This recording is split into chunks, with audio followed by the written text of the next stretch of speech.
આ પપ્પુ આખા ગામનું ભંગાર ભેગું અહીંયા જ કરે વેચવા નહીં આ બધું. કેટલા હજુ કામ કરે છે મારા લગ્ન કરાવો? તાર લગન હવે હજુ તો કોમ જ કરતો નહીં. શું લગન? મારી ઉંમર થઈ ગઈ. તારી ભલે ઉંમર થઈ ગઈ પણ કોમ શું એવું કરે? પગારે હાલતો નહીં કે કશું કરતો જ નહીં તું.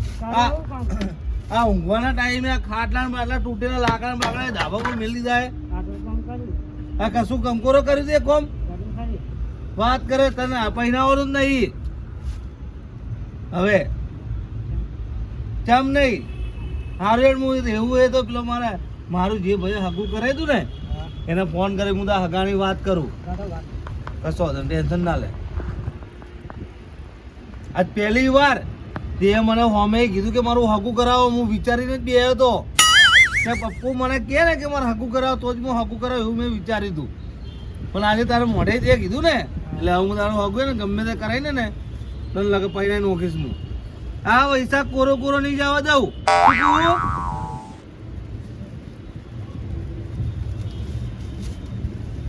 હા નરસિંહભાઈ, હા ઓળખો કે નહીં?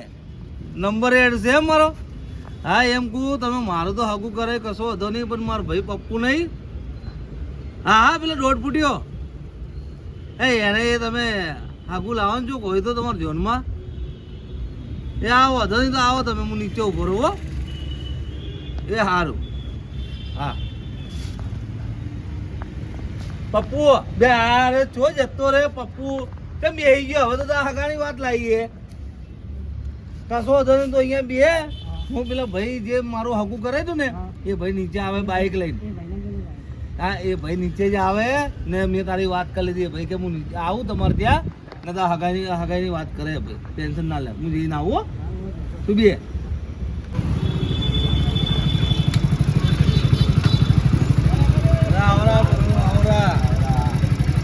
મજા તમને લેવા માટે જ હું નીચે ઉભો તો ફોન કરે તો આમ જેવું આમ સારું છે ને આમ તો સારું હા ભાઈ ને જોવું નહીં પડે. તમે ઓળખતા નહીં પેલા પપ્પુ ને યાર? હા ઓળખ્યો તમારો ભાઈ નાનો દોઢ ફૂટ્યો. હા ઓળખ્યો. પપ્પુનું છે? પપ્પુનું ભણે ને એમ તો ભણે અત્યારે 8માં એ. તો તમારા ભાઈને કુટુંબ પૂરું કરીને રાખો કાલ ભણવા માટે લઈને આવું. હા તો કશો વાંધો નહીં હું મારા ભાઈઓ બધાને ભેગા કરી દઉં. પણ એક પ્રોબ્લેમ હે. ચાલ જવા દે તો વાંધો નહીં. પ્રોબ્લેમ તો હું ભર લઈશ. હગાની વાત છે ભણવાનું તમારા ભાઈને. હા બીજા કોઈ તો ભણવાય નહીં એટલે હવે તમારા કુટુંબને ખાલી તમે ભેગા કરી નાખો એટલે કોકને કોક આ ભણવાવાળો આવે ને એને સારું લાગે. પણ આમાં એવી વાત શું એ પડવાનું ખબર હે કે અમારું કુટુંબ આમ તરત આવીને બેસી જાય પણ આવો કોઈ પ્રસંગ હોય ને તો કોઈ આવતું નહીં. પણ તોય મારા પપ્પુ માટે હું મહેનત કરીશ. બધાને ભેગા કરી મહેનત કરવી પડશે તમારા પપ્પુ માટે. ભાઈ મહેનત કરવી પડશે. બધાને બોલાવીશ નકર પછી કોઈનું મોઢું બતાવીશ. કુટુંબ નહીં બેહે ત્યારે બી કોઈ નહીં બેહે. હમણાં આવશે તમારા કુટુંબવાળા? હવે મારા ભાઈઓ કુટુંબવાળા બધા આવશે. ટેન્શન ના લો. અમે થોડું કોમ બતાવીને આવો તમે લીધા તમારા કુટુંબવાળાને તમે ફોન કરી વાત કરી લો. આકાશ ત્યારે હું બધાને ભેગા કરીને નાખું. હા આવું નહીં કરે ના હમણાં થોડું કોમ છે આગળ એ સારું. હા ને અને પેલા પપ્પુને થોડો તૈયાર કરી દેજો ભરવા સારું આવી એ સારું હા ને આવજો પણ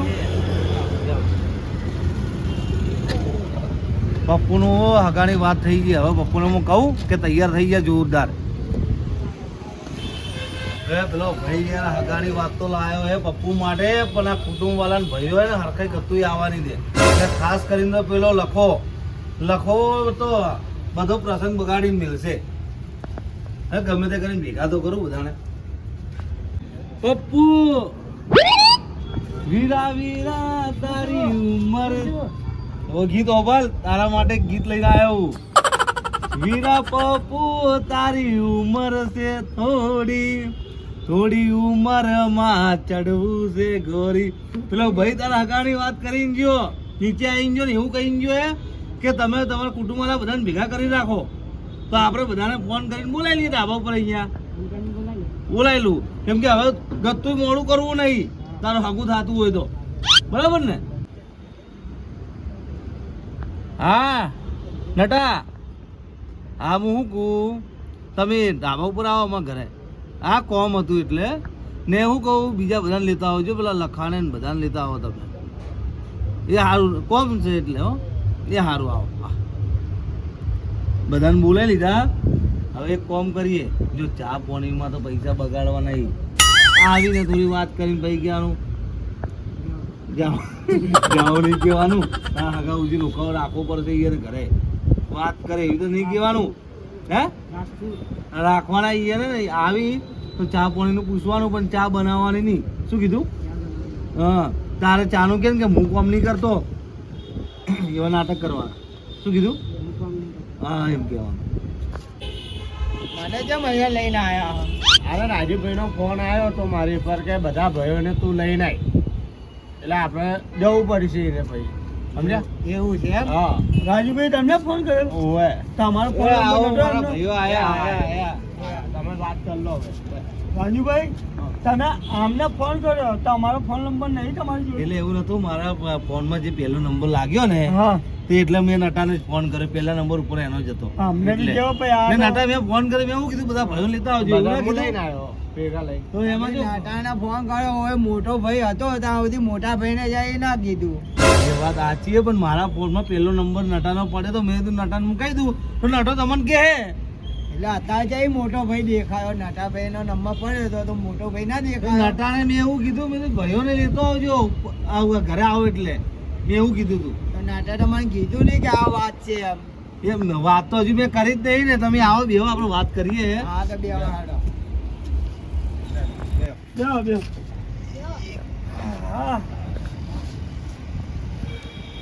બોલો રાજુભાઈ, શું કામ હતું? એ બીજું કેવું શાંતિ ભાઈ? હા મજામાં.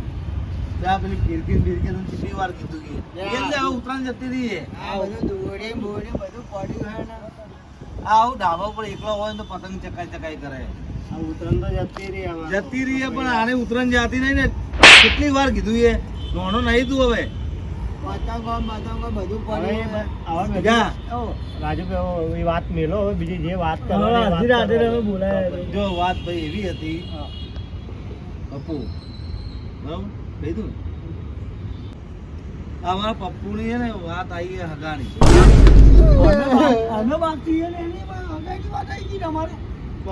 હજી અમારા ભાઈઓ બેઠા નાટો હે લાખો હે. આ પપ્પુની વાત આવી ગઈ.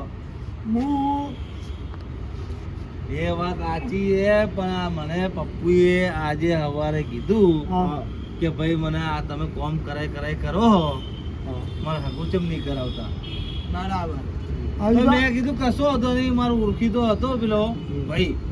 એ ભાઈને મેં ફોન કર્યો, મેં કીધું ભાઈ મારા પપ્પુ હગાની વાત કર. એ હમણે મને નીચે મળી જાય ભાઈ. મેં ભાઈ એવું કીધું કે તમારા કુટુંબવાળા બધાને ભેગા કરો અને હું પપ્પુની વાત લઈને આવું. એટલે ના, તમે પહેલાથી પૈસા ખવડાવી નાખ્યા છે એટલે પછી હોમે વાળા કરવાના જ ને. તો ભાઈ